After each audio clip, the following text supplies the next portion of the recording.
India market invest মাইন্ডসেটে আপনাদের স্বাগত। যা চ্যানেল নতুন এসেছেন তাদেরকে হলো প্লিজ চ্যানেলটাকে সাবস্ক্রাইব করবেন, লাইক করবেন, বেল আইকনটা প্রেস করবেন, তার সাথে অল বাটনটা প্রেস করবেন, নোটিফিকেশন সঙ্গে সঙ্গে আপনাদের কাছে গিয়ে পৌঁছাবে।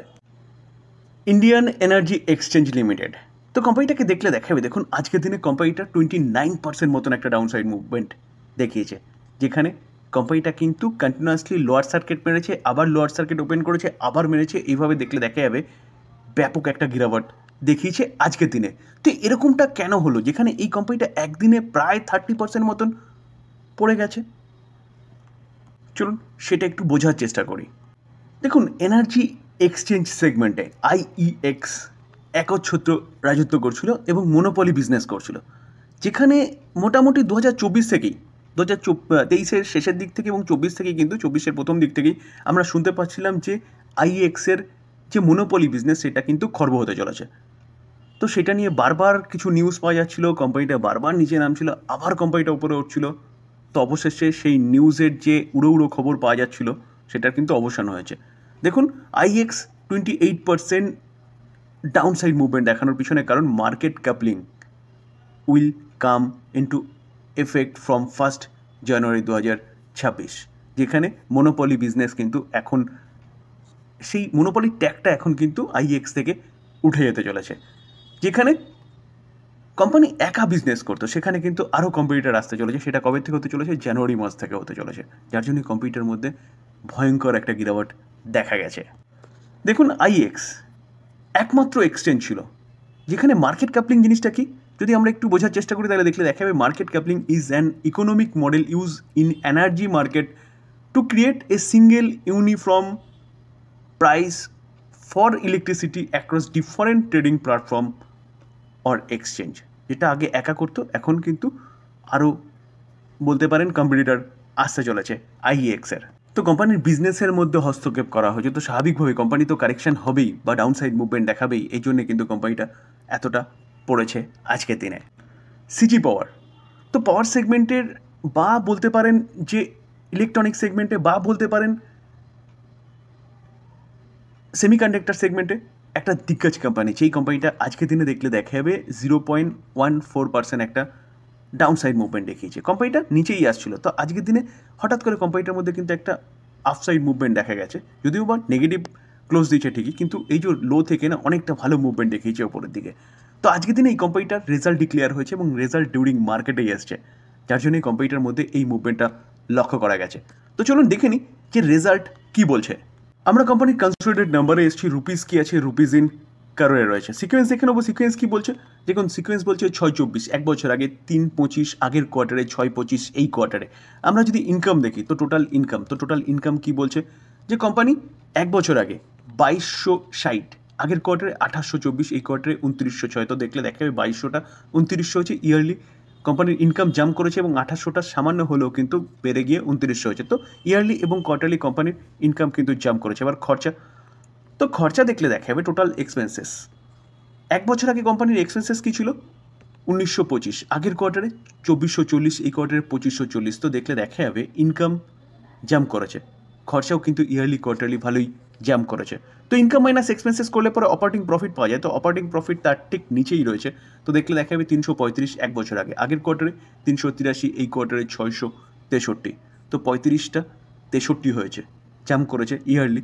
কোয়ার্টারলি কিন্তু সামান্য গিরাবট দেখা গেছে, 83টা 63 হয়েছে। তো এই গেল অপারেটিং প্রফিট। এবার আমরা কি দেখব, এবার হচ্ছে নেট প্রফিট, যেটা ট্যাক্স ও অ্যাডজাস্টমেন্টের পরে পাওয়া যায়। তো প্রফিট আফটার ট্যাক্স, তো দেখলে দেখা যাবে, দেখুন কোম্পানি এক বছর আগে 241 কারণ, আগের কোয়ার্টারে 274, এই কোয়ার্টারে 266, 41টা 66 হয়েছে ইয়ারলি, যথেষ্ট ভালো করেছে। কোয়ার্টারলি সামান্য হলেও কিন্তু গিরাবট হয়েছে, কারণ 74টা 66 হয়েছে। তো কোম্পানির রেজাল্ট মোটামুটি ঠিকঠাক আছে, যার জন্য কিন্তু কোম্পানির মধ্যে এরকম একটা আফসাইড মুভমেন্ট দেখা গেছে, কারণ 3টের আগেই কিন্তু রেজাল্ট এসেছিলো, মোটামুটি 2:30 এরকম সময়। তো সেই জায়গায় দাঁড়িয়ে মোটামুটি বলা যেতে পারে মার্কেট কিন্তু রেজাল্টটাকে ঠিকঠাক হিসেবে নিয়েছে, যার জন্যে কোনো গিরাবট কিন্তু দেখায়নি মার্কেট। ট্রেন্ড, টাটা গ্রুপের একটা দিগ্গজ কোম্পানি, যে কোম্পানিটা রিটেল সেগমেন্টে কাজ করে। দেখলে দেখা যাবে আজকের দিনে কোম্পানিটা কিন্তু 4% মতন ডাউন সাইড মুভমেন্ট দেখিয়েছে, যেখানে রেজাল্ট খারাপ করেছিল, কোম্পানিটার মধ্যে ভয়ঙ্কর একটা গিরাবট দেখা গেছে। তো আজকের দিনে এতটা পড়ার পিছনে কারণ কি? দেখুন, ট্রেন্ডকে নিয়ে global broking house Goldman Sachs তারা কি বলছে, যে তারা বলছে ট্রেন্ড আগামী দিনে কিন্তু আরও নিচে নামতে পারে এবং তারা তাই জন্য টার্গেট কাট করেছে কত 21%। তা আগে যারা টার্গেট যা দিচ্ছিল তার থেকে কিন্তু 21% কাট করেছে কে, গোল্ডম্যান স্যাক। আজকে দিনেই কোম্পানিটা তার রিসার্চ রিপোর্ট পেশ করেছে এবং তারপরে কিন্তু কোম্পানিটার মধ্যে এরকম ভয়ঙ্কর গিরাওয়াট দেখা গেছে, যেখানে আগে কিন্তু তারা ট্রেন্ডকে নিয়ে বুলিশ ছিল এবং বাই রেটিং দিচ্ছিল, এখন তারা নিউট্রাল কথা বলছে। আগে টার্গেট কী দিয়েছিল? আগে টার্গেট দিয়েছিল 6,970, তো সেখান থেকে এখন টার্গেট দিচ্ছে কত, 5,500। তো কারেন্ট মার্কেট প্রাইস থেকে কিছুটা আপসাইড মুভমেন্টের কথা বলছে ঠিকই, কিন্তু প্রিভিয়াস যে টার্গেট দিচ্ছে সেখান থেকে কিন্তু 21% ডাউনসাইড মুভমেন্টের কথা বলছে কে, গোল্ডম্যান স্যাক। একে তো Q1 রেজাল্ট খারাপ হয়েছে, তার পাশাপাশি ব্রোকিং হাউস নেগেটিভ কথা বলছে, যার জন্য কিন্তু কোম্পানিটার মধ্যে এরকম একটা ভয়ঙ্কর গিরাওয়াট আজকেও দেখা গেছে। স্যার, জিএনজি ইলেকট্রনিক আইপিও, এই আইপিওটা বলতে পারেন যে 23 তারিখ থেকে ওপেন হয়েছে, আজকে দ্বিতীয় দিন। তো আজকের দিনে দেখলে দেখাবে, দেখুন কোম্পানিটা জিএমপি 24 তারিখ কী শো করছে 100, প্রাইস ব্যান্ড কি রাখা হচ্ছে 237। কতটা পার্সেন্টেজ দিচ্ছে জিএমপি? 42%। তো এখনও পর্যন্ত কিন্তু ভালোই একটা গ্রে মার্কেট প্রিমিয়াম দেখাচ্ছে এই আইপিওটা, যেখানে 22 তারিখে কিন্তু 44% চলে গেছিলো জিএমপি। তো যথেষ্ট ভালো দেখাচ্ছে, আপনারা কিন্তু চিন্তাভাবনা করতে পারেন। তবে ডিসক্লেমার দিয়ে রাখি স্যার, কোনো বিড রেকমেন্ডেশন নয়। বাই করার আগে নিজে ভালো মতন অ্যানালাইসিস করবেন, নিজের রিস্ক বুঝবেন, তারপরে গিয়ে বিড করবেন। এই গ্রে মার্কেট প্রিমিয়াম পুরো জিরো হয়ে যেতে পারে যদি মার্কেট এখান থেকে খারাপ পারফরমেন্স দেখায়। স্যার, এনএসডিএল আইপিও, তো আইপিও সম্বন্ধে কিন্তু আপডেট পাওয়া যাচ্ছে এবং যে আপডেটটা দিতে চলেছে আপনাদের, সেটা কিন্তু মাথায় রাখবেন এই মাসের মধ্যেই আইপিওটা হয়তো ওপেন হতে চলেছে। কোম্পানি 4,000 কারোর ইস্যু নিয়ে আসছে, যেখানে 1.8 কারোর শেয়ার তারা কিন্তু সেল করতে চলেছে। তারা বলতে অবভিয়াসলি এনএসসির কাছে ছিল এনএসডিএলের শেয়ার, তো এনএসসি 1.8 কারোর শেয়ার তারা কিন্তু সেল করতে চলেছে। তো এনএসডিএল একটা ডিপোজিটারি, যেখানে যতটুকু যা শোনা যাচ্ছে যে সেবি তাদের কিন্তু টাইম লাইন দিয়েছে 14ই আগস্টের মধ্যে তাদের লিস্ট হতে হবে মার্কেটে।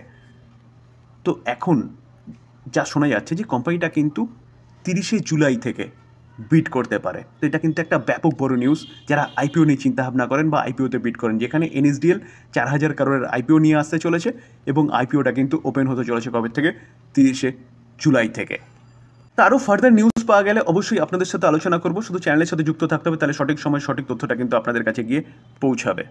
প্রেসিস্টেন্স, তো প্রেসিস্টেন্স এই কোম্পানিটাকে দেখলে দেখাবে, দেখুন আজকের দিনে কোম্পানিটা প্রায় 8%-এর কাছাকাছি একটা ডাউনসাইড মুভমেন্ট দেখেছি, যেখানে এই কোম্পানিটার গতকালকে মার্কেট ক্লোজ হয়ে যাওয়ার পরে রেজাল্ট ডিক্লেয়ার করেছিল Q1।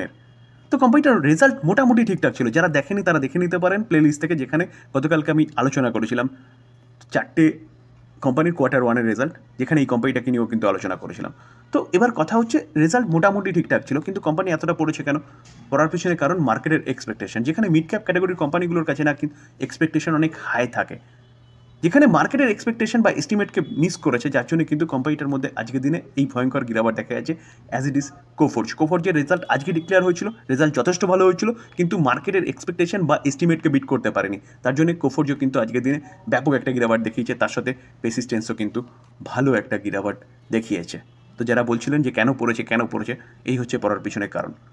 স্যার, ডিসক্লেমার দিয়ে রাখি, এই ভিডিওতে যেসব কোম্পানিগুলো নিয়ে আলোচনা করলাম সেসব কোম্পানিগুলোর সম্বন্ধে নিউজ পাওয়া যাচ্ছে, সেগুলো আপনাদের সামনে তুলে ধরার চেষ্টা করলাম মাত্র। তো প্লিজ কেউ এটাকে বাই রেকমেন্ডেশন হিসেবে নেবেন না। বাই করার আগে নিজে ভালো মতন অ্যানালাইসিস করবেন, তারপরে বাই করবেন, বা আপনি আপনার ফাইন্যান্সিয়াল অ্যাডভাইজারের সাথে কথা বলে নিয়ে তারপর বাই করবেন। থ্যাংক ইউ, ভালো থাকবেন।